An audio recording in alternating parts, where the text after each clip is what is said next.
Welcome to the Alpha Mind podcast with me, Stephen Goldstein, and my co-host Mark Randall, where we discuss matters related to trading psychology, trading behaviour, trading mindset, and so much more.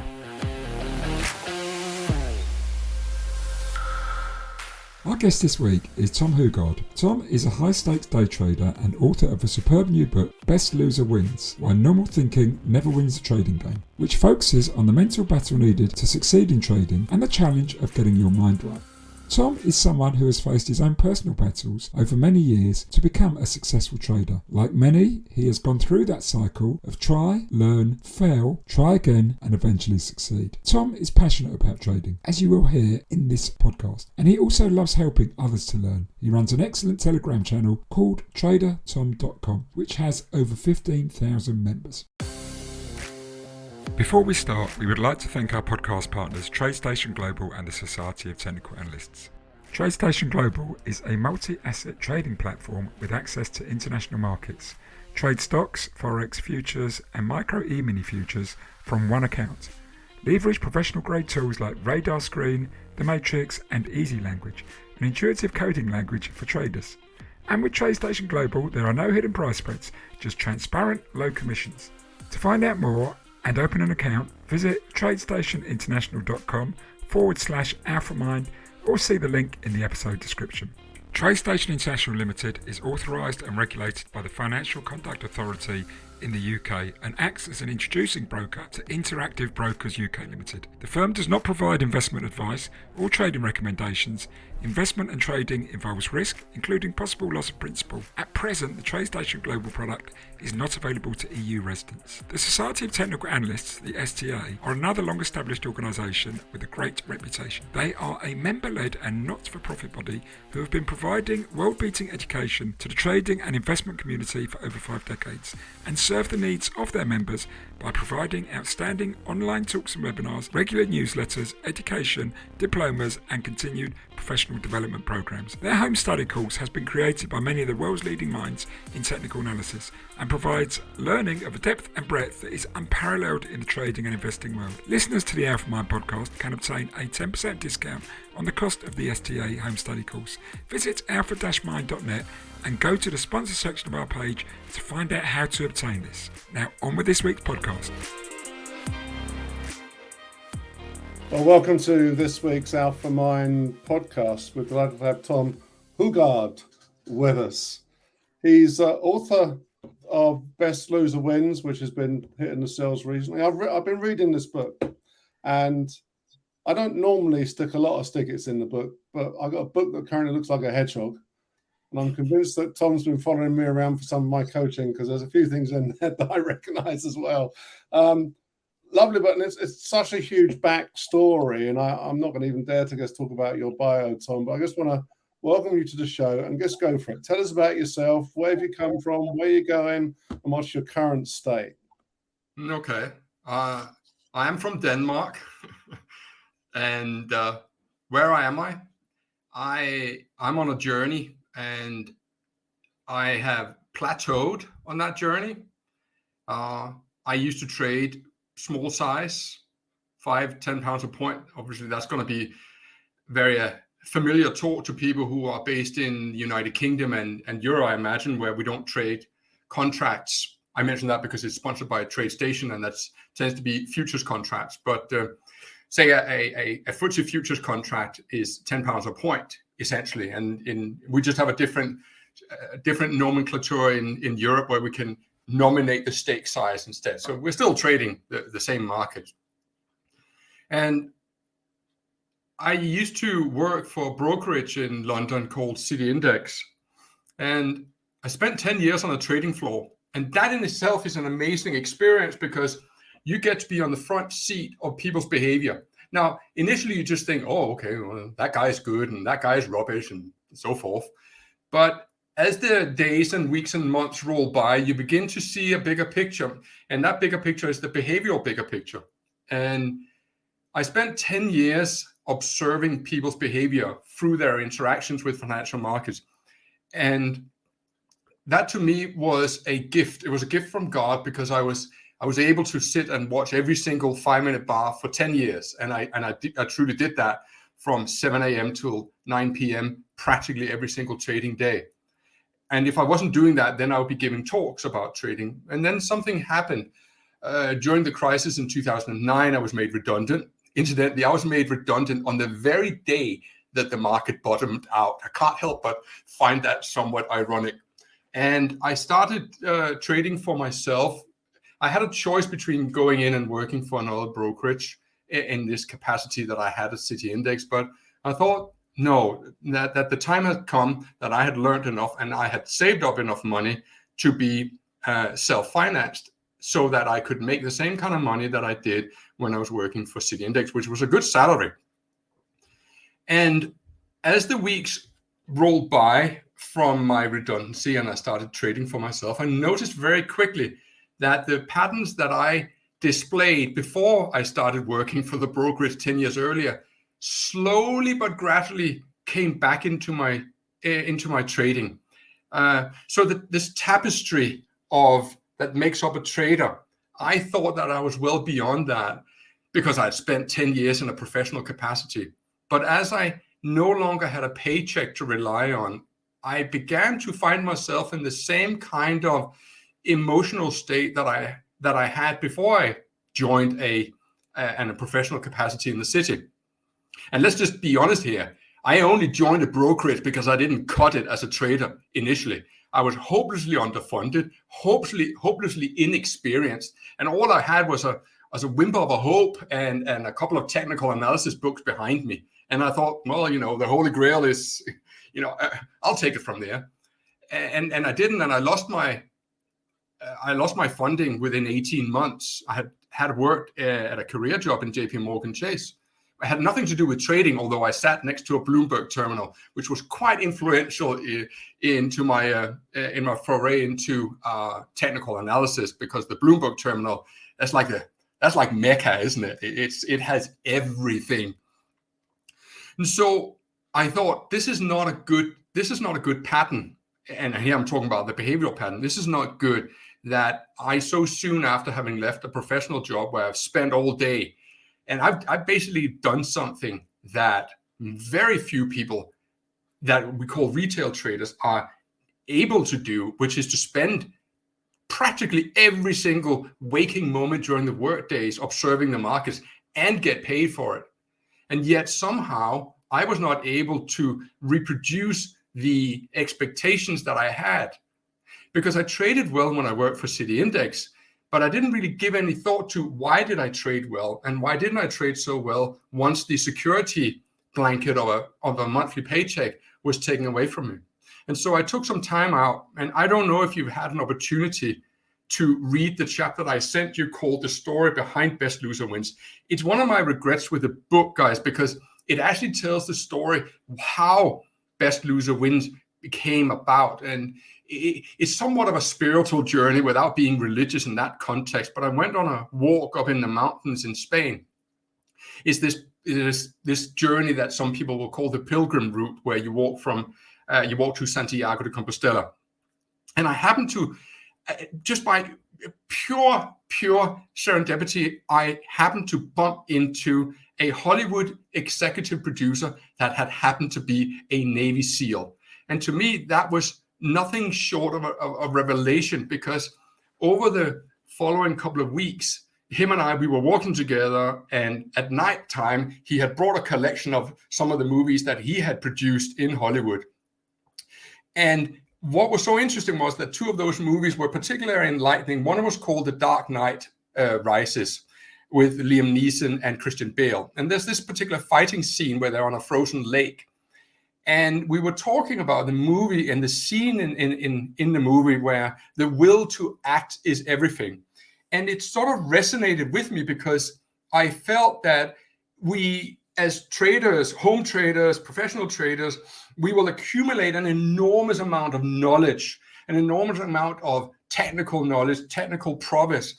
But if we are not able to execute on that knowledge, then that knowledge, for all intents and purposes, becomes worthless. And then there was another scene which was somewhat more lighthearted genre, which is the Ocean 11.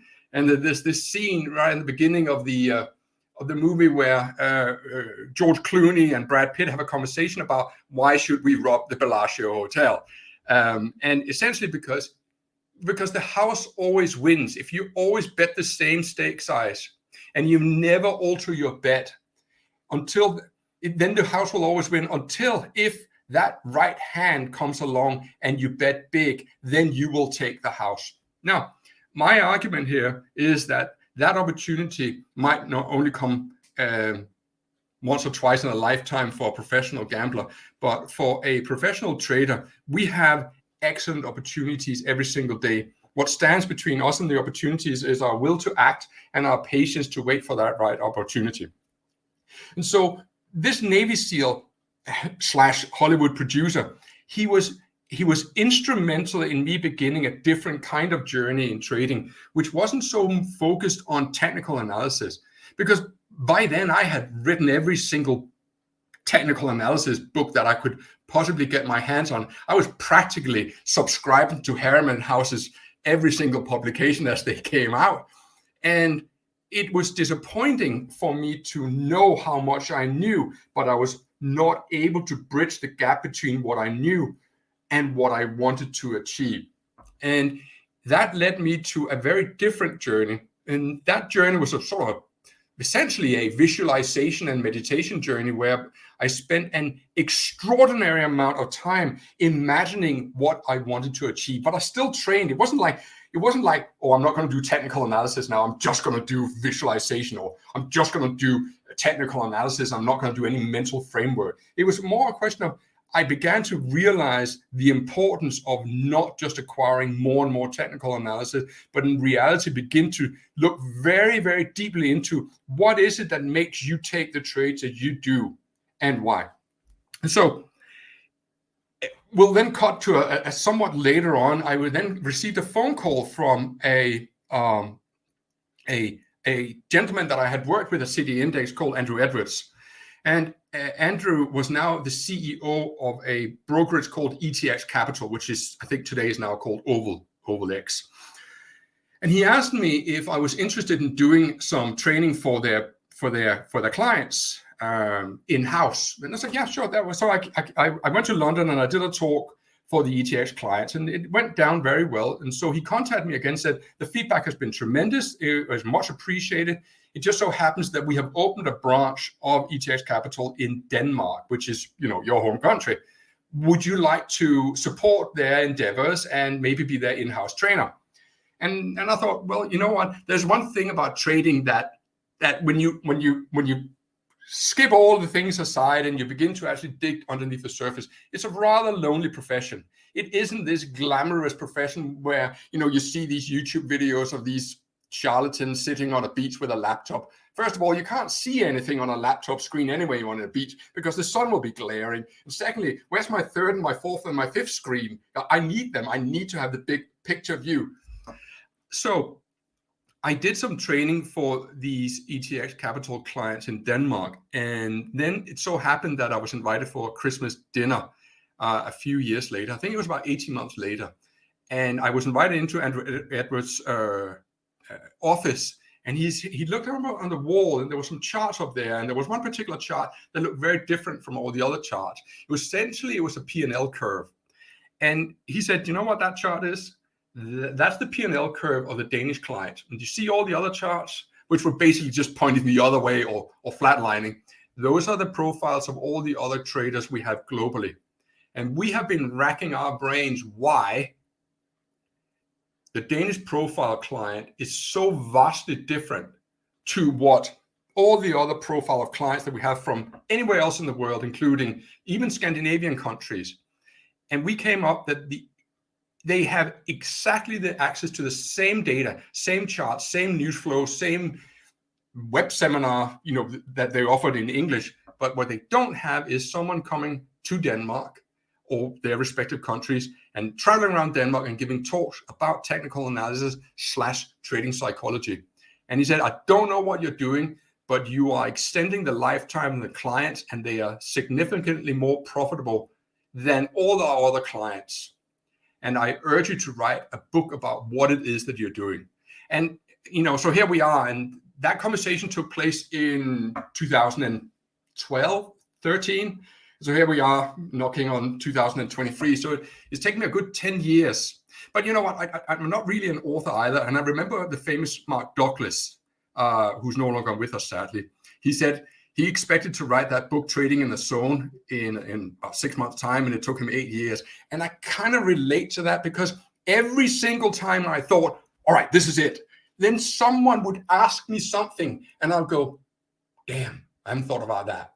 Oh, I need to rewrite this.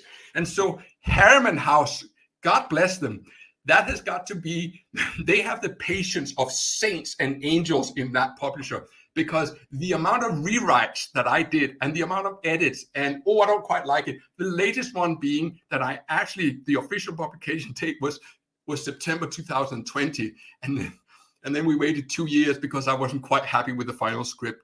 I'm just going to say it out loud. Had it not been for them, this book would never have been materialized, because it would have been one of those fantasy stories that we watched 20, 30 years ago called The Never Ending Story. So that's kind of where we are.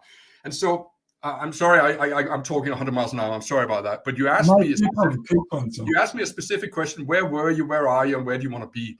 I want to trade bigger, Mark. You asked the question. And I think it's almost like this Kobe Bryant Mamba mentality. I'm not doing this to prove it to anybody else. I'm doing it to prove to how good can I become? How big can I actually turn this? So sometimes people ask me, well, why don't you open a fund? I'm thinking, maybe that kind of, I'm also, I'm in my mid 50s, and I think that boat has probably sailed. And I like my family time, and I like my private time, and I like that I've just, for example, this year, I managed to lose 150,000 pounds in 2 days about 4 weeks ago, and I thought, not good. I had a pretty good year. But to blow that much money so quickly, I thought, I need a holiday. And so I just left everything for a month, and incidentally, I walked in the mountains again, which seemed to be my spiritual arena, just to reset everything. So, Mike, that's where I want to be. It's this forever exploit of how big can you become, Mark? How good can you become? And it's not about more technical analysis. I don't need more indicators, moving averages, combinations, stochastics, and and I know this is sponsored by the Society of Technical Analysts, and we need them, but we also need a realization that by itself is not enough. Because if it was enough, then we wouldn't have a losing ratio. When you look at brokers, that's one of the things that the ESMA regulation in 2018 brought to light was, wow, a lot of people are actually losing money, even though they are relatively well financed, even though they have access to all the latest charts, all the latest AE, and so forth. It's not enough. That's why I wrote the book. I was not going to write a book about technical analysis. We have enough of them. Wow, thank you, Tom. And you know what? So much of that is resonating with me, because, just before we started this podcast, I'm actually writing my book for Harriman House. So you probably liaised with Craig, I'm guessing. Yes. Here's to you, Craig. You have the patience of a saint. I first met Craig, I think, in 2018, or maybe 2017, and he said, we're looking for more books. We've done a great book with Steve Ward, who, he's been our guest a couple of times, and Steve's great. It sold really well. That was high performance trading, and we want a few more like that. We don't want an exact copy, but could you come up with something? And I said, and have you? I'm sure I could. Well, no worries. It's got 5 years. I took 4 years coming up with an idea, and I finally got it to one that we agreed on at the beginning of this year. So I've been writing the book now for a few months. Well, you let the cat out of the bag now. Can you tell us what it is? I know that we've just turned the tables here, and now I'm interviewing you, but I'm curious. Well, I haven't actually got a title yet, and I don't know if you would relate to that, because I've changed the title so many times. But it's really, at the core of it, it's about the battle every trader faces with themselves. And in your book, you you have a section called Fighting My Humanness. And you could say that is the book. But it's more than that. It's about, it's what is trading. Like you've come up with so many things there that people think that trading is just learning technical analysis, for example. So an example I use often is card counting. Anyone can learn to card count. Very few people, and I'm talking about blackjack here, of course, very few people can make card counting work for them. There's lots of aspects to it. Of course, part of it is not getting caught. It's an incredibly difficult skill, and yet it's so incredibly simple at the same time. The rules of card counting are simple. You could learn the basics of it in a day. You probably would never make it work. Very few people. It's a very skilled activity to be able to do it without anyone noticing. The casinos are always playing anti-card counting routines. They're talking away, trying to knock you out your stride. There are people that do it. Serve you alcohol, of course. They want you in at the end of the day. When you're at your most tired. So it's incredibly difficult to do. They'll re-deal the shuffle the pack regularly. Their whole setup is guided because that's really possibly the only true way to get an edge in a casino. There's lots of ways you can get micro edges in blackjack. And there are things you can do, which again, very skilled players do it and they do win. But really, and it's often, I think, people bring a combination of these together. And it's just, I think it's the same. It does bring up a very interesting question, Steve, because you go to the casino, but do you go to the casino to gamble, or do you go to the casino to have a good time with your friends? Is there an element of a social engagement in the casino experience? There's three elements. There's the people who go for entertainment. So the gamblers, the chancers, they'll take their luck. There's the people who think they can win, but they can't. They're trying to play a game. They think they've got an edge, but they don't. And that is, I think, that 99% of traders, And then there's the people who really do know how to make the edge work for themselves, who've managed to find the edge. And they normally have taken years of practice and, they need to be resourced. I think all these things that you mentioned on your journey to becoming, a successful trader. And there's this thing that even if you've got the card count totally on your side and the edge totally your favor, you still could lose a lot of money because it comes down to randomness at the end of the day. Yes, it does. And so you have to manage your pot. You can't just, but you also have to go aggressive at the right time. You play small and then you go aggressive when you've got an edge with no guarantee that edge is going to work. That's right. So the title that you're looking for, the title that I eventually came up with, was actually stolen a bit. The Phantom of the Pits. Yeah, it was. I read Phantom of the Pit. Now, they verbalize it slightly differently, but I thought, best loser wins. And I was discussing with a friend of mine, you go, that's a catchy title. And no disrespect to Harriman House, but they had this idea of a book title called, the exploits of a trader, blah, blah, blah. And I wanted something that was a little bit different, something that would go, okay, that's a bit like that chicken soup for the soul, or who ate my cheese kind of things. Like, what the hell are they talking about? Is it a cheese book or is it a chicken soup book? I wanted something that, I wanted to actually hammer home the idea that I didn't become a good trader until I learned to lose. And incidentally, much of what I'm saying in the book is also flat out stolen from people before me. I'm standing on the shoulders of giants like Marty Swart and Charlie DeFrancesca, Charlie D. And they were essentially verbalizing the same thing as well. When you look at Pit Trader, no, what's it called? Marty Swartz, is it called Pit Trader? I think it's called Pit Trader. Pitbull, sorry. In one of the pages, he says, I didn't learn to make money until I learned to lose. And then Charlie D, he was saying, you got to find your humanness. Your humanness will be to let the loss run, because at that point in time, the way that we managed to evolve where we are today was through through being able to run when we needed to run, and run like hell, and then fight when we needed to fight. And I think it's interesting when you look at our journey, our DNA journey for the last 100,000 years. We might be living in a modern society today, and we don't have much reason to run from anything. But the reality is that when we are faced with adversity, particularly in the financial markets, and particularly in short-term trading, our old behavioral traits will surface. So we will not take our loss, because one of the things that will spring up emotionally first is hope.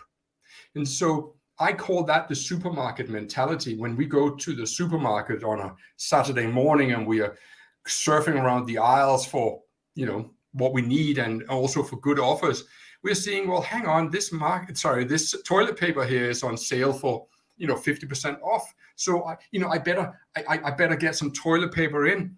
But when we are faced in the market, and it really came to mind during the first year and the last years of my experience at the brokerage city index, because in the first year we were in a bear market. And I think I described that in the book. Well, I know I did. That I had this social engagement where the best clients of, it was called Financial Spreads, were taken out to Cheltenham for the race course. And as we sat there in the executive coach, I was introduced by the CEO, Stuart Lane, and he said, "Hey, this is our financial technical analysis wizard. You can ask him anything." It's like, well, that's being thrown out in the deep end. And of course, people, they don't want to hear about anything but their own particular investments. And one of the stocks that they were all piling into was a stock called, and I'm sure you guys will remember it as well, it's a stock called Marconi. And Marconi at the time had a absolute stellar run and had peaked out around, I think it was about 1,200. I might get it wrong, but at that point where this social engagement had taken place, Marconi had fallen about more than 50% odd. And the question was it was straight out of a textbook. Do you think that Marconi is a good buy here? Do you think that it is cheap? And in the book, I make this argument that when I'm sitting day trading, and the same when investing, I prefer to buy something that has already risen, or I prefer to sell short something that has already significantly fallen. But the whole supermarket mentality that I saw played itself out in the 10 years that I was on a trading floor was that if the Dow Jones was on a tear during an afternoon, you could be sure that clients wouldn't be looking to buy. They wouldn't be looking to join the momentum. They would be looking to fighting the momentum. And that was puzzling for us, sitting on a trading desk, seeing the markets rising. Back then, it wasn't as dramatic as it is today. But if the Dow had a 70-point rally in an afternoon, you think, wow, that's a big rally. And yet our clients, they wouldn't be looking to join that. Instead, they would be looking to selling short. And I did a lot of introspection in why are they doing that? What is it emotionally that is happening to us? What is it that's chemically happening in our minds that we don't perceive it as an opportunity? We perceive it as a threat. And the problem is that we will be successful just often enough. When we fight a bull trend or we dive into a bear trend and buy instead, we will be successful just often enough for our minds to remember, oh, I remember that time when you did buy the low and it was actually the low and then it rallied. It may happen again. The problem that I saw was that clients were losing over and over because they simply didn't have the fortitude, or what I call the mental preparation, to, shall we say, combat the natural responses, the natural chemical responses that are happening from norepinephrine, dopamine, adrenaline. These things are washing around your brain like a chemical cocktail, and they are affecting the way that you are perceiving the market. So it's a bit like what Annie Nin, the French philosopher, she said, you don't see the world as as it is. You see the world as you are. And so much of my mental preparation is actually getting to the bottom of what is it that I'm seeing and what is it that I'm thinking. And so just as an example here, today, this morning, I was thoroughly tempted to short the FTSE index because there was a double top. And at the same time, I'm thinking, well, it's a very strong momentum bar higher. And when it comes to it, all we can really control as traders is what we think and how much we want to risk. We are not in control of our reward ratios, which is one of the reasons why I argue against the whole risk to reward. I know what my risk is, but I can never know what my reward ratio is. Never, unless I make up a reward ratio for myself. But here's the problem with the reward ratio, at least in my book, is that say that I was shorting the FTSE today, and I was thinking it was about 75.40 or thereabout, 75.35. Well, let's say that I risked 15 points and I had a stop loss at 75.50. Would I then take my profit when it got to 7,500? Because by then I would have made 2 times my risk. My argument is that the way that I have brainwashed myself is that, no, it's not going to happen, because by the time that we get down to 7,500, I'm going to go, ooh, this is looking weak. And when something is weak, I want to sell more. And that right there is a prime example of how the 1% are thinking versus the 99% thinking, because I assure you that if you were having access to people who also sold short at 75.35 today, they would have taken half profit at 75.20 and maybe another third of their profit at 75.10. But one of the things that truly made a difference in my life, and I'm gonna do a little bit of name dropping here, but I would be remiss if I didn't mention his name, because he had such a significant impact on my trading. And that's a gentleman called Dr. David Paul. And if you ever want a candidate for your Alpha Mind broadcast, you should really interview him. He's a doctor in I'm pretty sure it's in mineralogy. He always boasts that, in that movie with Bruce Willis called Armageddon, and they have this particular drill. Well, David Paul always said that he was actually the one that invented that drill. That's the capacity of his brain. Phenomenal. But he once said that you must endeavor to do the opposite of what comes natural to you. And so what comes natural to someone when they're in a profitable position is that they want to take their profit or want to take part of their profit. And it's one of those axioms that we see swirling around in society, is that, well, you can't go broke taking a profit. Well, actually, you can go broke taking a profit. And so what you really should consider doing is, instead of taking profit, you should go all in and you add to your winning position. So my religion, and I think it's one of the things I probably developed a bit of a name from in the world of trading, is that I will add, and I'll add very aggressive to my trades, my profitable trades. And I can thank 2 people for that. One is Dr. David Paul, and the other one is a gentleman who is sadly no longer with us, and that's Charlie D. And it is actually in the book by William Fallon, I think it is, published by Wiley. The Legend of Charlie D. There's a transcript of an coaching session that he did at the Chicago Board of Trade in front of all the old and new traders, all the pit traders, which incidentally can still be found on YouTube today. And one of the things that he's talking about is, he says, you're a good trader when you add to a winning position. And that to me was, I got to learn how to add to my position. And there's also something very antidotal about doing the opposite of what your chemical composition is urging you to do. Because the thing is that when we are in a winning position, our minds are actually saying, hey, why don't you take some profit? Why is it doing that, ladies and gentlemen? Stephen and Mark, I'm going to ask you a question here, just for kicks, okay? Just because I'm talking 100 miles an hour, and need to give you an opportunity to comment. Why do you think it is that we get this urge to take part profits when we're sat on a good position?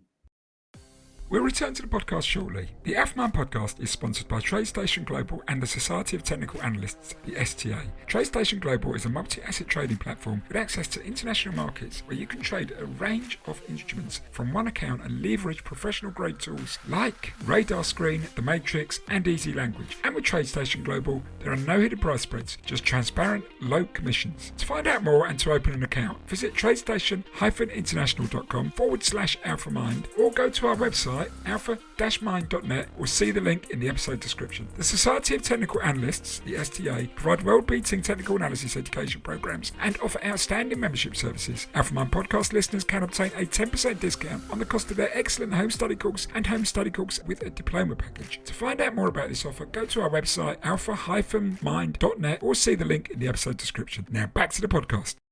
Well, I think there is a tendency to just want to bank. Sometimes there's this, one can bank, reevaluate, and get back in, though. So sometimes it just becomes part of a journey. Instead, okay, but can I pause you there, then, Mark? Why would you bank? What are you telling yourself when you're saying I can always get back in again? Well, you're kind of not believing in your first position in a way, and what you're saying is that actually you want to be adding to it rather than coming out and resetting. But I think it depends on what market you're trading, what time of day it is. Of course, what's about to come out, whether your information profile has changed on the market. Yeah, I think that there is a temptation, I think, for many to take profit, but it all depends on the timing of the trade and where you are. If you're doing that late on a Friday, then it may well be reasonable to think, actually, I need to sort of reduce risk rather than add when we're coming into maybe the witching hour of the S&Ps or something. And there's an option. And there's a massive option sort of settlement coming through. Those sorts of things can turn up at the wrong moment during the trajectory of your trade to suddenly make you think, actually, I just need to maybe step back and maybe ahead of data, or if new data comes out, black swan events, or someone coming out with an announcement. I think there are going to be moments when, okay, you need to take something out and then to evaluate once the information is settled down. I like this. I do like your supermarket analogy piece in terms of a natural tendency is to kind of buy something that's got cheap, right? But not to buy something that's getting more expensive. Although I think at the moment, with the way the world's going, we tend to want to go long on toilet rolls because we think they're going to be 3 times more expensive. You know what? That's the wisest words I've heard all week. Yeah, I think historically, you're absolutely right that we tend to look for bargains. Suddenly, I want to fill up my tanker £1.80 because I think this is going to £1.90 before I next fill up. Yeah. So I think mentality has changed around that, and I think that's fine. But I think it's answering your question. It does depend on what time of day it is, what time in the sequence is. I think in reality, believing in yourself to want to add to your belief is fine. But there's a big caveat to that. You're obviously exponentially increasing your risk.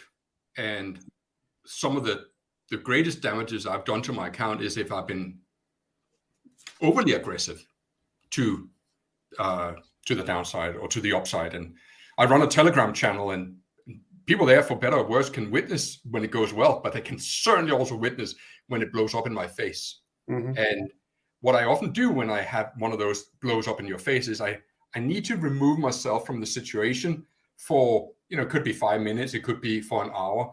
And what I actually do in that time is I attempt to wash my physical body clean of whatever chemicals are floating around that wants revenge, that wants to get back in, wants to get emotionally get back to equilibrium. And this is the argument that I am trying to make in the book, is that we need to become much more mindful of what it is that we are thinking when we have been subjected to losses and when we have been subjected to winners.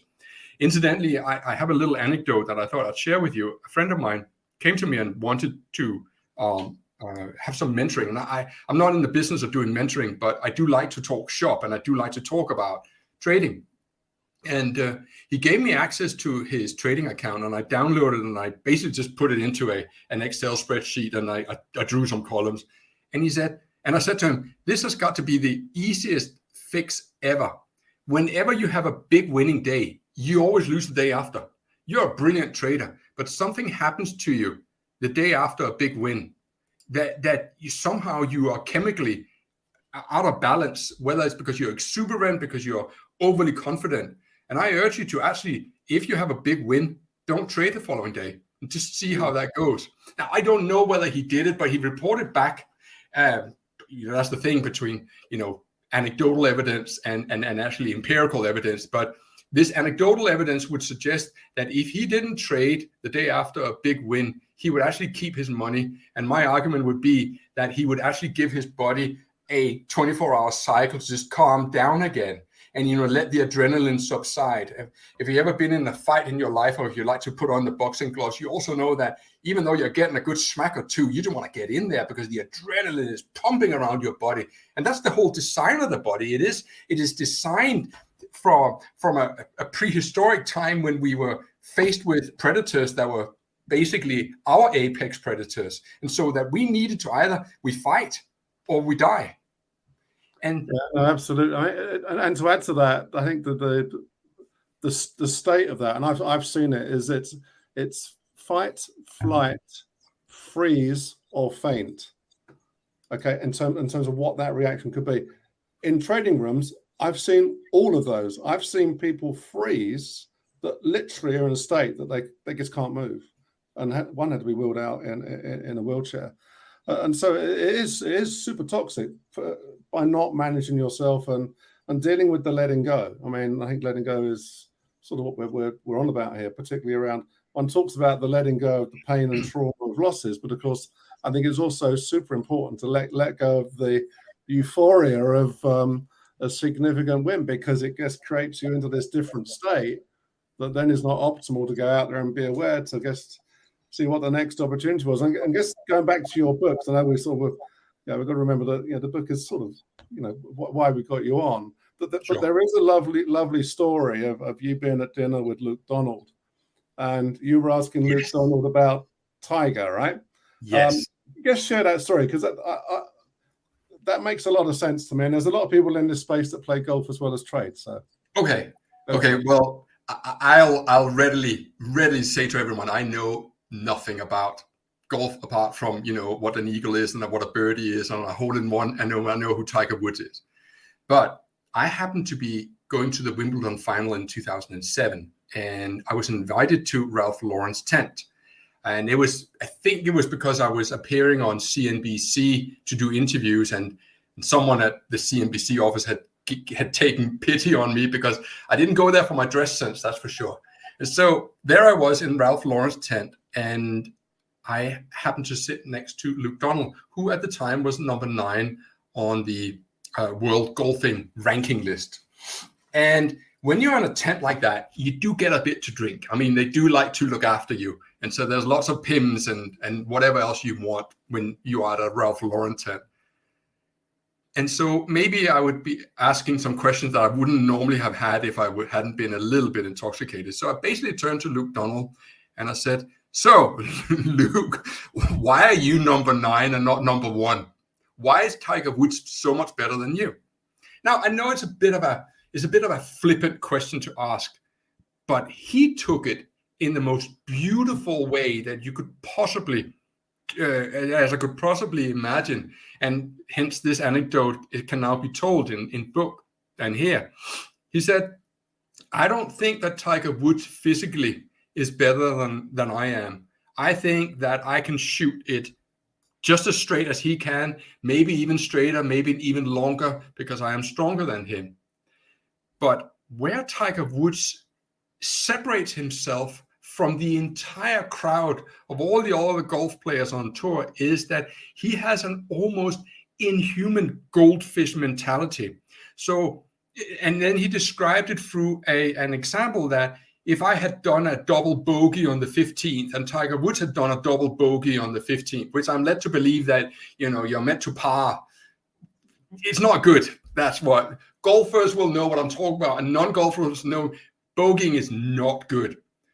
By the time you got over to tee up at the 16th hole, it was as if Tiger Woods had forgotten all about what happened moments before, while I was still swirling around in this cocktail of misery and disappointed in myself that it would affect my tee up and my shot on the 16th.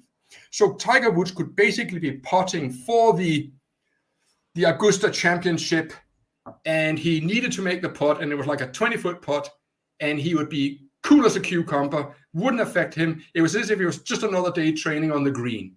That's the difference between Tiger Woods and I.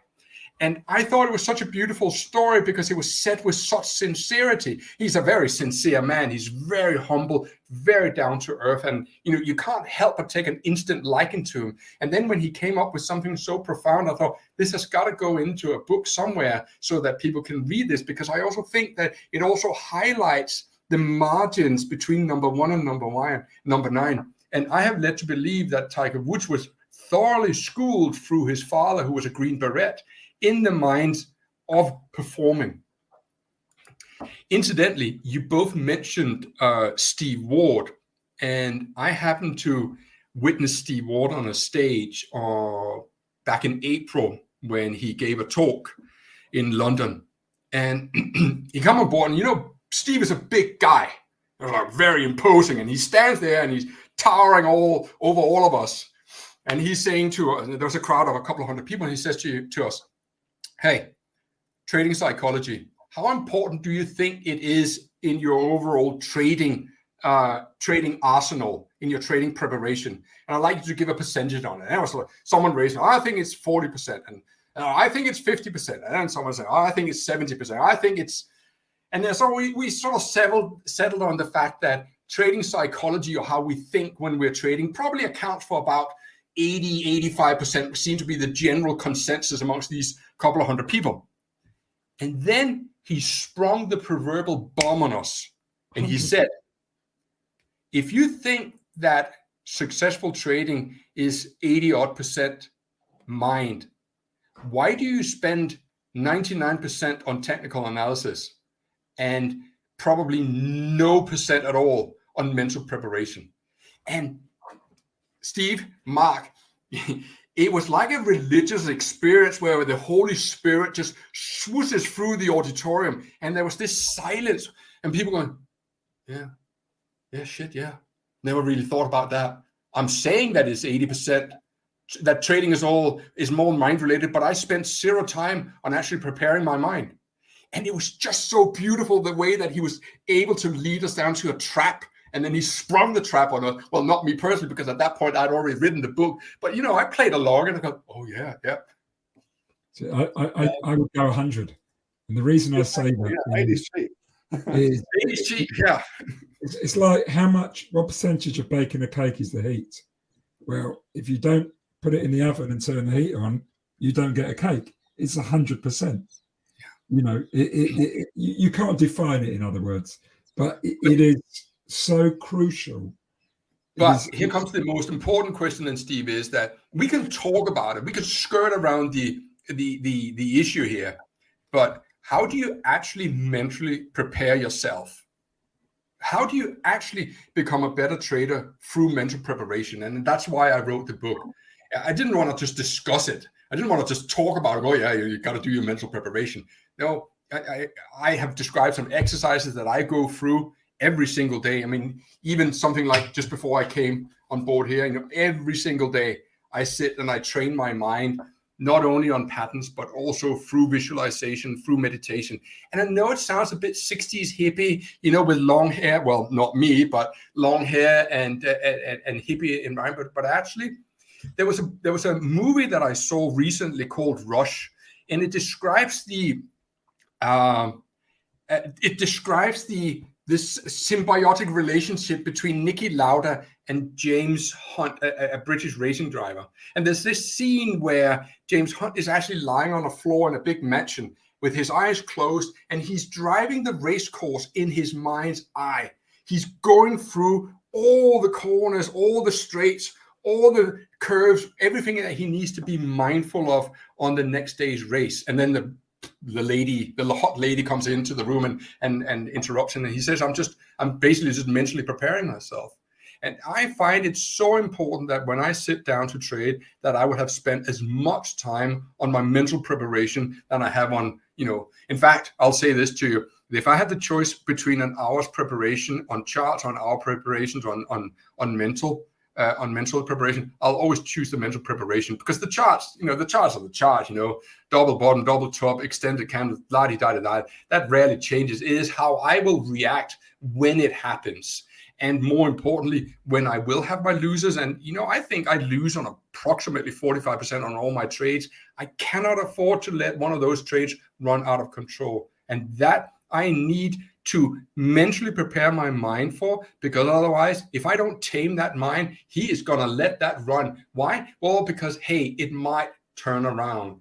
And my mind is always hopeful at the wrong time, and is always fearful at the wrong time. When I have a good profit, my mind's going to go, you better take it. You better take it, because it might disappear.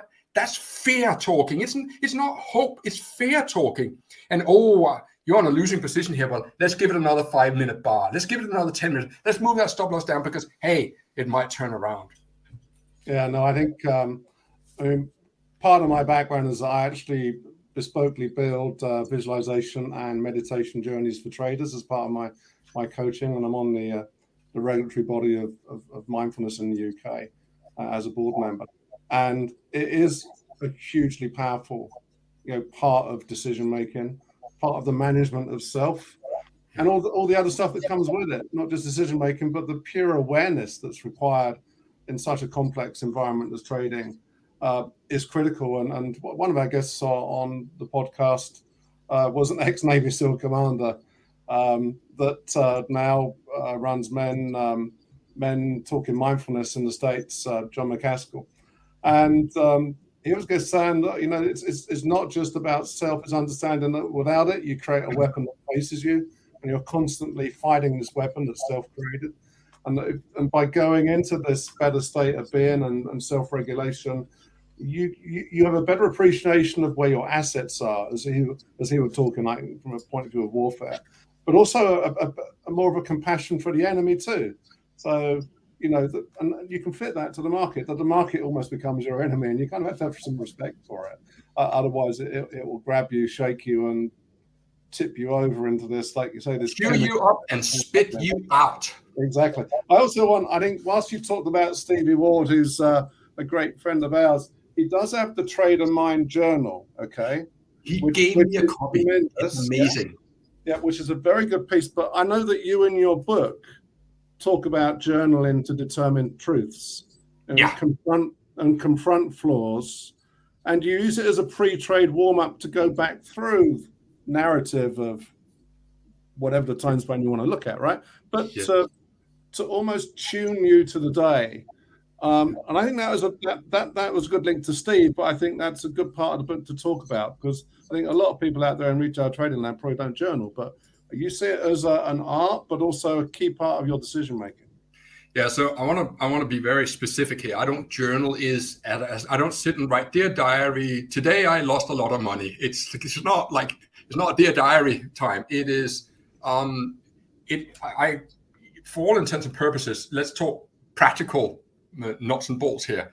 I've created a PowerPoint presentation, and I call that my book of truth, or sometimes the book of horror, depending on what mood I'm in. And part of my preparation will go in, and I'll select a handful of days, and I'll go through these days. So, and these are trades that I have taken. And the reason why I'm doing that, and I tend to focus a lot on my losing trades, because I seem to be very good at just letting winners run and add aggressively to them.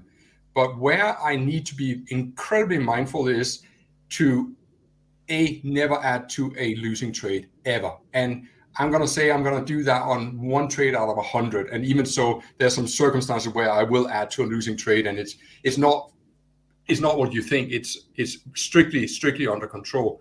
But two, perhaps more importantly, is that when I have a losing trade, I need to physically feel the loss, and I am rekindled with the loss when I see the loss on my PowerPoint.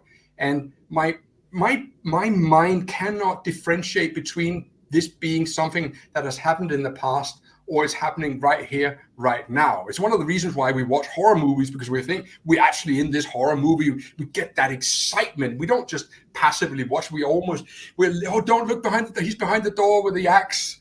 That kind of sensation. So part of my preparation for my trading day, and any given trading day, is that I physically have to be confronted with the fear, and so that I instantly can tune my mind into do what you need to do, and do not be subjective. Do not get drawn into the emotions that you feel. Be very, very ice cool about it. And I believe that my trading performance reflects that I am ice cold to take losses. I just take them and I move on. But I think one of my greatest traits as a trader is that I can have a trade, and the market will move against me, and I'll close it, and I will flip my position, and I'll go in the opposite direction. Not many traders can do that and do it controlled, so you're not just recklessly gambling away. And that came from that constant exposure to losing trade and managing the emotions that you feel. So I could be every single day, it's basically just a printout of it, but I'll be sitting going, okay, I bought there and the market tanked, and I feel that pain that my mind will send to me, and I'll deal with it, and I'll confront it, and I say, okay, do what you need to do. And through that process, Mark, I am essentially desensitizing my mind to losses to the point where I am no longer incapacitated to act according to the process that I want to do. For me, successful trading is all about being process orientated, not goal orientated. I don't go into 2022 thinking, oh, I hope I'm going to make £1 million this year, and then if I make £1 million, I'll stop. No, I'm at 1.5 million pounds right now, but then I put 100,000 back to the market. I'm thinking I need a break right now. So I have come to that point where I have desensitized myself to completely feel anything. However, and this is an important point, I feel that this book was warranted because this is not a one-off exercise any more than going to the gym once a week is a one-off exercise. I believe that our bodies and our minds are related in what we call entropy. If that we don't constantly flex that muscle, the muscle will become weak. That's why I do the preparation every single day. Yeah, if we don't use it, we lose it, right? So there you go. Yeah, that's right. Fascinating, really. I think you talked about James Hunt. James Hunt used to live about 500 meters away where I am now. So, oh, really? Yeah, it's an interesting world. He was an interesting character, wasn't he? Oh my God, yeah. I don't know how many cigarettes he smoked in his life, but he was certainly, yeah, he had a good life, I think. He reminded me a little bit of George Best. Tons and tons of ability, tons and tons of talent that they also cultivated, but then they also become their own worst enemy. Yeah, I think George Best lived about 3 miles from here, so maybe it's the area you're living in. Yeah, I need to watch myself. But there's another quote from your book I love, which is climbing the wall of worry and sliding down the slope of hope. Yeah. That one I made up myself. I like that. Which you could probably tell that I'm not English.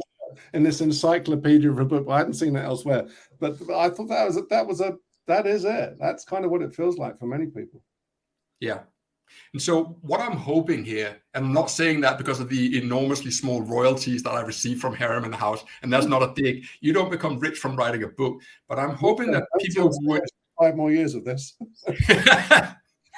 But I'm hoping that people would engage with the book, because I believe that what started off as an experiment with ETX Capital clients 10 years ago, that when a CEO notices the performance in a segment of their client population is vastly different from everybody else, and he encouraged you to write about it. I believe that he said that because generally he could see that the Danish traders that I had taught simply performed better. They were much more fluid in the market than the general trading population is. that's what I'm hoping that people will come to realize, that actually that there's much more to be said about trading than just boiling it down to moving averages and technical indicators. If you read the book in early stages, you almost sense there's this fight between your view on technical analysis. It's almost like don't do it at some point when I was reading the book, but actually when it becomes clearer, because actually you still use charts at a very simple vanilla level from what I can see.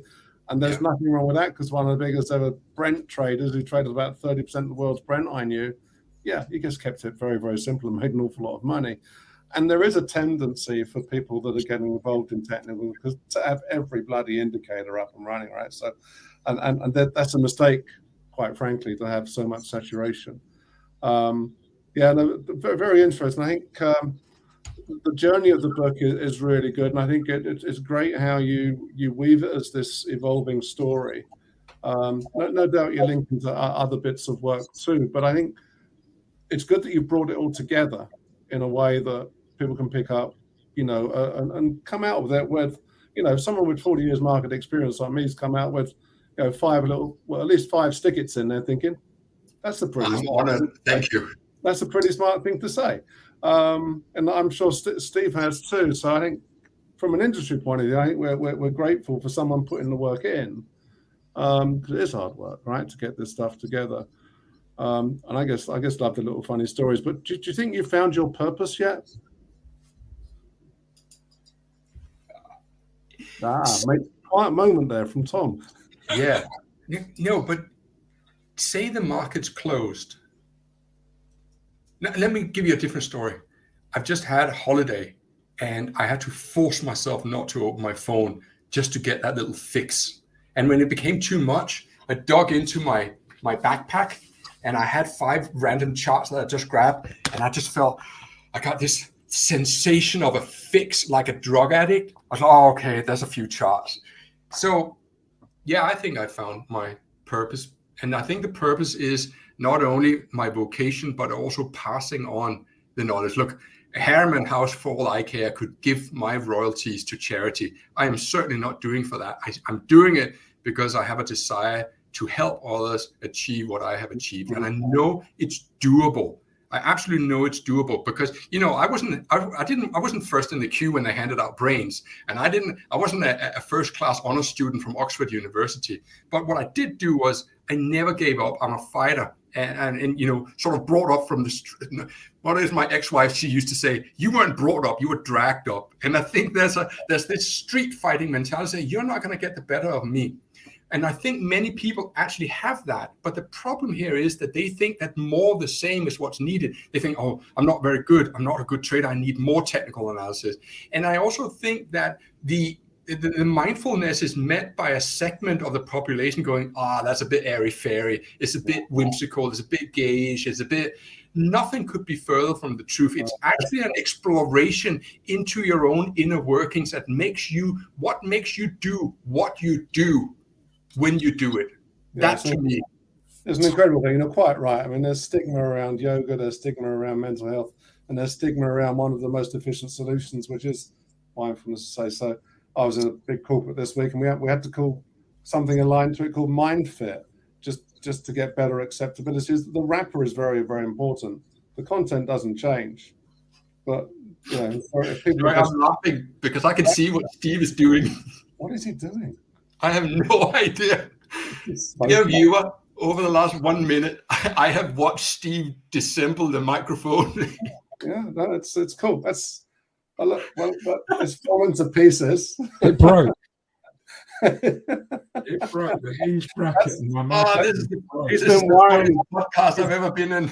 He's lost it because he's now worrying about the next 5 years of writing this book.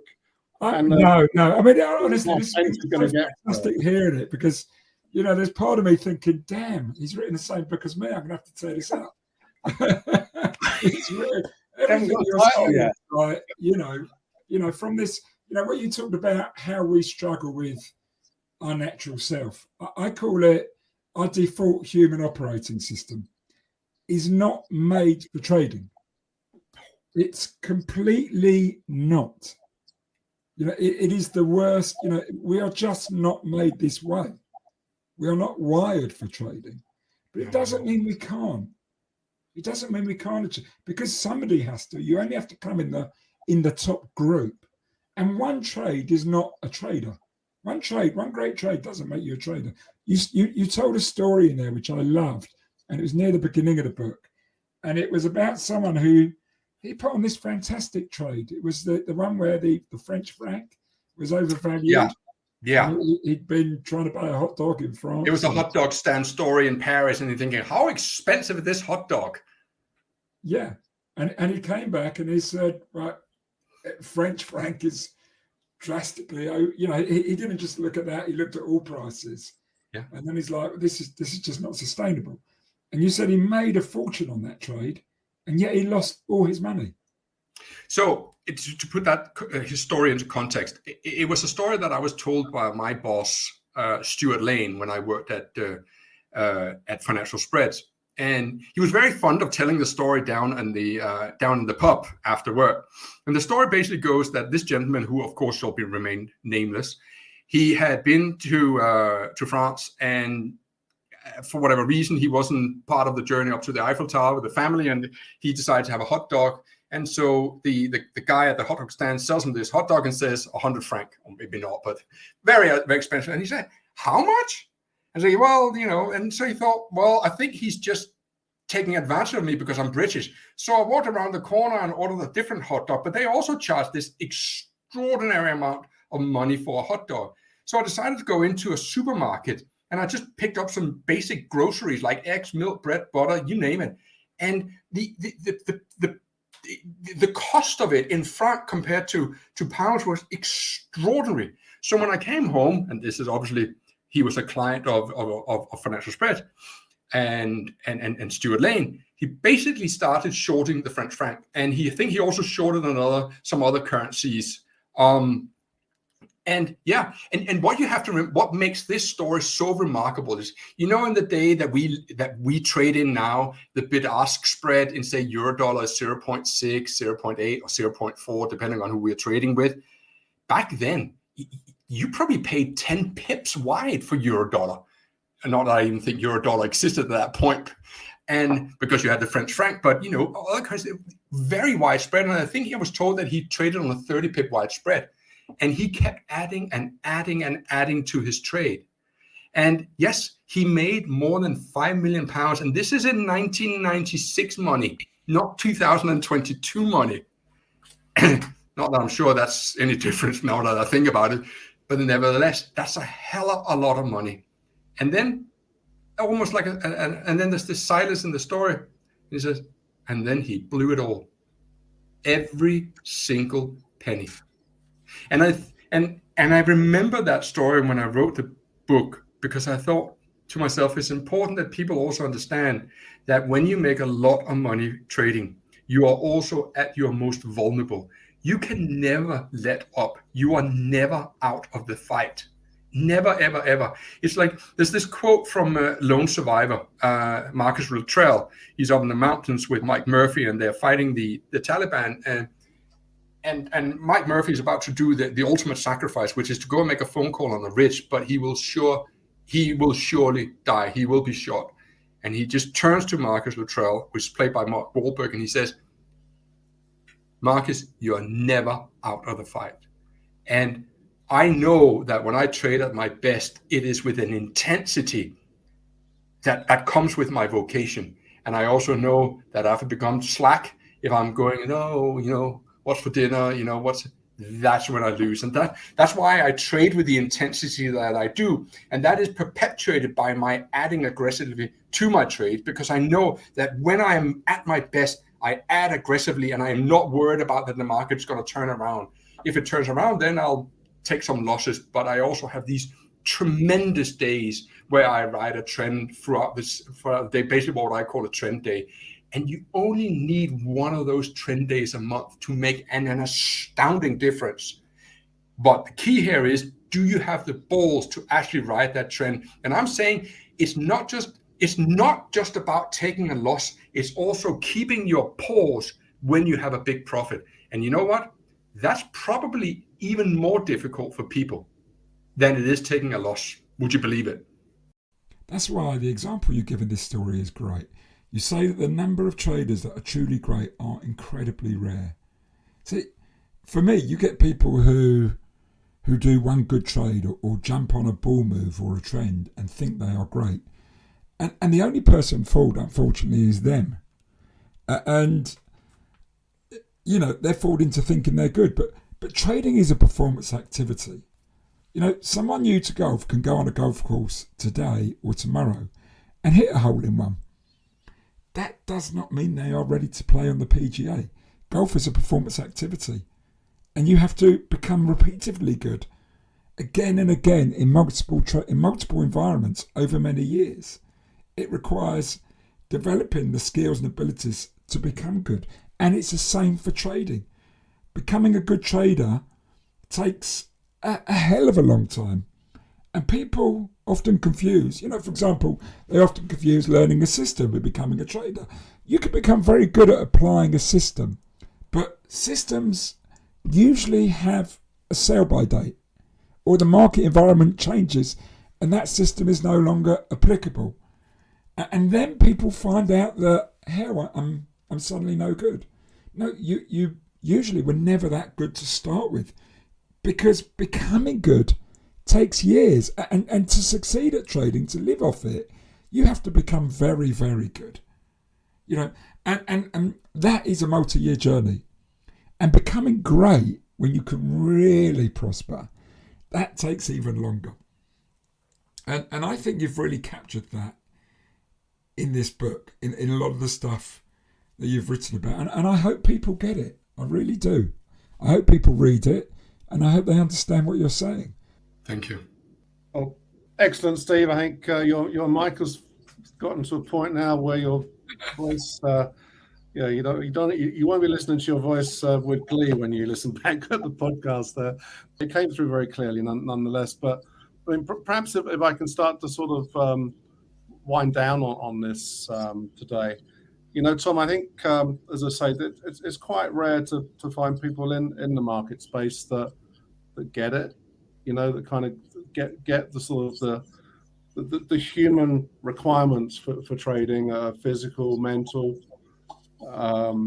and experience level, you know, because all of that's necessary. And getting the balance right for that, as you say, many people rely on the technical so much and kind of forget the fact that they're having no sleep and not hydrated and haven't got mental stability, and yet they're wondering why they're losing money when they trade. And I think you brought a lot of that with some real good practicality and the storytelling, even the Luke Donald Tiger Woods thing. And there's some interesting stories, and Matthew McConaughey's mentioned in there with sort of a more purposeful statement. And I think that just makes it a very interesting read. So, I mean, I would definitely encourage it. And perhaps, you know, some of the comments on the front, I don't keep on saying that the book is fantastic and it's a great book, believe me, but an assassin showing you how he gets ready for his next hit is kind of what it's all about, right? Yeah. And also, why normal thinking never wins the trading game. And it doesn't. You kind of have to get stuck into the stuff that some people call soft power, emotional intelligence, you know, the bit about you that men seem to find difficult. Women seem to get into that a lot more easier and actually become better traders from what we can kind of work out. So men kind of need to wake up to this fact that there's a soft game they need to pay attention to, and whatever way they want to do it. And I think your book alludes to that and gives some insight into that. So I think we've got to congratulate you for that. Perhaps, Steve, have you got anything to sort of say at the end there? Look, books like this come across rarely, and what I love about it is it goes to some of the places rarely explored, and it's based on many years' experience, many years failing. You know, if we look at every single, and it kills me to see it, there are these YouTube adverts from the various gurus who have probably never traded a day in their life. They're just salespeople out there flogging something and trying to convince people that this job is easy. And real traders, real people who have been through the experiences knows not only is it not easy, failure and repeated failure is a big part of this journey. And you have to learn to fail. You have to learn to lose. And at the end of the day, the best loser wins. There we go. So let's end on the book title. So fantastic. So Tom, where can people find you? Where can they track you? Where can they get more info about you? Where can they buy your book? Well, I think the standard reply is Harriman House or Amazon. Isn't that where that's our go-to these days is Amazon. But I'd like to support Harriman House and say they should go there. Thank you, Tom. Thank you. And, I highly recommend going to Harriman House's website, where there is a discount currently on the price of the book. And, of course, Amazon is the other option. Also, go to the @TraderTom, or I think it's TraderTom website. And Tom has a Telegram channel as well, where he's constantly putting up live data, information about his trading, his thoughts, etc. So thank you, Tom. Thank you again for being such a great guest today. And we look forward to hearing more about your journey in the future. Goodbye. Thank you for listening today. We would like to thank our podcast sponsorship partners, TradeStation Global and the Society of Technical Analysts, the STA. You can find out more about our sponsors at our website, alpha-mind.net, or see the link in the episode description. TradeStation Global is a multi-asset trading platform with access to international markets where you can trade a range of instruments from one single account and leverage professional-grade trading tools. Visit tradestation-international.com/alpha-mind to know more. The Society of Technical Analysts, the STA, provide well-beaten technical analysis education programs. AlphaMind podcast listeners can obtain a 10% discount off the cost of their excellent home study course. We hope you enjoyed this episode. If you did, we'd appreciate it if you could leave a friendly review or provide a rating for the show on whichever podcast service you use. You can find out more about us at our website, alpha-mind.net. You can follow us on Twitter at AlphaMind101 and at AlphaMind102. And you can connect with me, Stephen Goldstein, and my co-host, Mark Randall, on LinkedIn. You can also follow us and can check back over some of our past episodes on the alphamindpodcast.com. We wish you the best of luck in the markets. Have a good week.